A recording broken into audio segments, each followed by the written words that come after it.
Selamat Hari Pohon Sedunia, dan dalam memperingati Hari Pohon Sedunia, saat ini saya melaporkan dari Bukit Jengkoang, Kecamatan Bumiaji, Kota Batu pada Selasa 23 November 2021 dalam acara penanaman hutan 12.000 lebih bibit hutan pohon serta buah-buahan oleh Divisi Infanteri 2 Kostrad bersama dengan pemerintah Kota Batu dan masyarakat sekitar. Seperti yang terlihat di layar kaca Anda pemirsa, bahwa di belakang saya saat ini Pangdiviv 2 Kostrad Maijen TNI Andi Muhammad tengah memberikan sambutannya, dan juga tak hanya dihadiri oleh Panglima saja, tapi juga dihadiri oleh Wakil Wali Kota Batu Punjo Santoso, kemudian ada Ketua DPRD, ada Ketua Perhutani, kemudian LMDH dan juga masyarakat sekitar. Juga tak lupa ada Pro Fauna Internasional. Dan di samping saya, kalau bisa saya laporkan, ini merupakan pasukan yang hari ini juga ikut apel siaga, terdiri dari pasukan dari TNI, dari Divisi Infanteri 2 Kostrad, kemudian dari LMDH dan masyarakat sekitar. Sangat antusias sekali untuk mengikuti acara penanaman bibit pohon di Bukit Jengkoang. Seperti apa? Saat ini Anda menyaksikan News Focus bersama saya Elvina Rahma.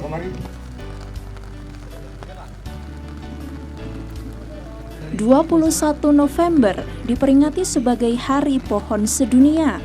Gerakan tanam pohon menjadi momen yang dilakukan untuk memeriahkan peringatan ini. Untuk mewujudkan aksi Indonesia Hijau, Diviv 2 Kostrad melaksanakan aksi penanaman pohon sejumlah 12.000 bibit di daerah pusat bencana banjir Bandang, Kota Batu, seperti di daerah Pusung Lading, dan hari ini juga dilakukan di wilayah Bukit Jengkoang, Kecamatan Bumiaji, Kota Batu.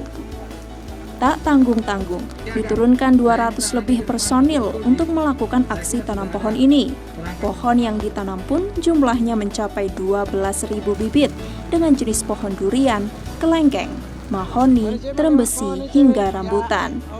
Mengenai aksi tanam pohon oleh Diviv 2 Kostrad ini, tim News Focus berhasil mewawancarai Pangdiviv 2 Kostrad Maijen TNI Andi Muhammad. Dan pemirsa, saat ini saya sudah bersama dengan Panglima Maijen TNI Andi Muhammad. Pak Andi, acara hari ini saya ingin tahu alasannya apa sih Pak kemudian melakukan penanaman ini, karena kalau kita bisa lihat sebenarnya penyebabnya yang longsor di Pusung Lading. Kenapa di Bukit Jengkoang, Pak? Ya, gini Mbak ya, saya datang ke sini bersama-sama didampingi oleh Kepala Pengelola Hutan. Di sini ada Pak Wawali, ada Pak Ketua DPRD, ada anggota Dewan Pak Rudi, dan dari pokoknya Perhutani Group ini ada semua, dan masyarakat. Hari ini kita melakukan penanaman pohon khususnya di Bukit Hijau ini. Kenapa? Karena di sini juga hasil survei kita, saya sudah berkali-kali datang di sini, bahkan sampai naik ke atas. Dan kalau kita lihat, ya saya mungkin bukan orang ahlinya perhutani, tapi saya prajurit yang sering menggunakan hutan itu sebagai tempat latihan, sebagai tempat daerah operasi. Ini sangat disayangkan kalau misalnya ada hutan-hutan atau daerah-daerah yang gundul, yang rawan terhadap gangguan banjir, artinya karena hujan deras seperti ini bisa mengakibatkan fatal bencana banjir seperti yang terjadi di tanggal 4 November kemarin. Kemarin kita sudah nanam di daerah situ kurang lebih 12.000 pohon. Jadi kita sudah nanam di sana. Kemudian saya kasih tahu aster saya, kenapa kita cari lahan-lahan yang tadi dikatakan ada 1.000 yang bermasalah hutan. Di antaranya mungkin di sekitar sini ini. Ya kalau namanya Bukit Jengkoang ini boleh dikata ini kan digunakan masyarakat untuk sebagai sumber kehidupan ya. Tentunya kita harus topang dengan penanaman pohon yang lebih baik lagi. Kita harus menjaga ekosistem yang ada di sini. Di sini tidak bermasalah, tidak banyak bermasalah sebenarnya, tapi kita perlu itu bersinergi dengan masyarakat. Saya ingin menanamkan sebenarnya empati kepada masyarakat bahwa hutan ini milik kita semua, ya. Jangan cuma mau hidup dari sini, tapi tidak mau menjaga, melestarikannya. Kalau kita lihat pohon-pohon, saya masuk ke dalam, sebenarnya sudah banyak, ada beberapa pohon yang sudah mati. Nah itu kan harusnya diganti, ya kan? Mungkin kalau kita mengharapkan dari pusat dengan program-programnya itu mungkin perlu waktu ya, bertahap. Ya artinya ada rencana dan lain sebagainya. Ya namanya juga makhluk hidup. Ini kan makhluk hidup pohon ini. perlu dirawat, ya. Ekosistemnya harus dijaga. Kalau tidak, dia akan rusak. Misalnya kalau sudah tua, ya harus diganti, ya kan, ditebang dengan baik, tentunya dimanfaatkan oleh masyarakat. Nah, seperti itu. Selain mewawancarai Pangdivif 2 Kostrad, tim Newsfocus juga mewawancarai KPH Perhutani Malang, Chandra Musi, mengenai permasalahan pohon dan hutan di wilayah Malang Raya. Berikut selengkapnya. Karena tadi sambutannya 21 hektar catchment area, yang bermasalah sekitar berapa, Pak? 21.000 hektar itu adalah daerah tangkapan air di total Kabupaten Batu. Kemudian hutannya itu ada 50%. Nah, 50% itu terdiri dari hutan konservasi, hutan lindung, dan hutan produksi. Nah, hutan produksi sendiri dan hutan lindung itu ada 6.000 hektar. Nah, 6.000 hektar itu yang mengalami gangguan fungsi ada sekitar 1.000 sampai 1.800 hektar. Nah, itu ada penggarapan lahan terbuka, dan ini yang menjadi PR kita semua untuk melakukan revegetasi dan rehabilitasi. Karena tentu saja dengan tanaman pertanian semusim akan mengganggu fungsi-fungsi itu tadi. Jadi betul ada alih fungsi hutan, Pak Chandra? Sebenarnya kalau alih fungsi hutan tidak ada. Yang ada adalah penurunan fungsi hutan. Dari fungsi lindung dia tidak berperan dengan baik. Seperti itu.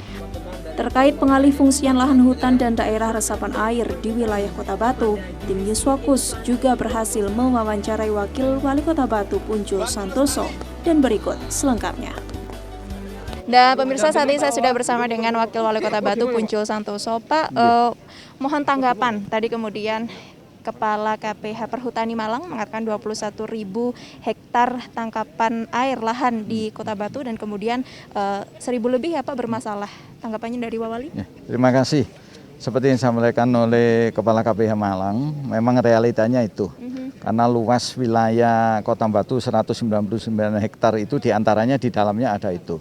Oleh sebab itu kita pemerintah daerah melalui Dinas LH yang sudah barang tentu didukung sepenuhnya oleh DPRD. Ini Pak Ketua DPRD hadir secara langsung bersama anggota.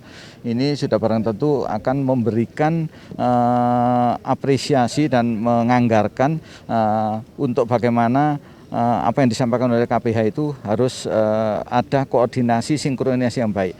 Karena KPH yang mempunyai wilayah tidak akan bisa bekerja sendiri tanpa dengan DPRD maupun pemerintah daerah dan semua stakeholder.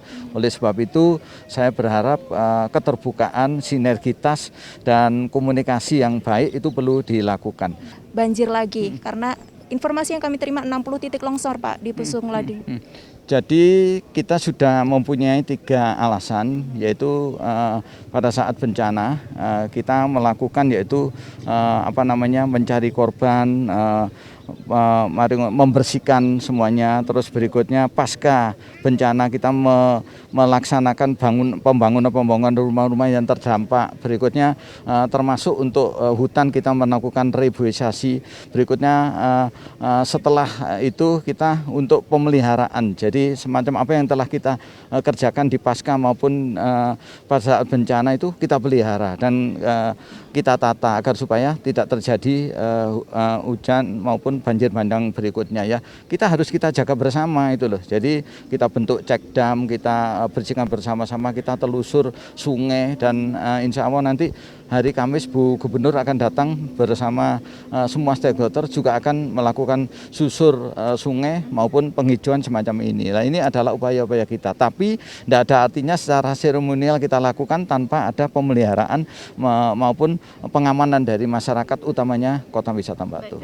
Pemirsa, seyogyanya memang masalah bencana banjir dan juga penghijauan ini merupakan tugas kita bersama. Tak hanya dari pemerintah kota saja, tak hanya dari instansi terkait, tapi juga masyarakat sekitar kita sebagai manusia yang tinggal di bumi. Selamat Hari Pohon Sedunia. Semoga pohon-pohon di dunia bisa terjaga dan lestari. Dari Kota Batu, tim Newsfocus ATV melaporkan.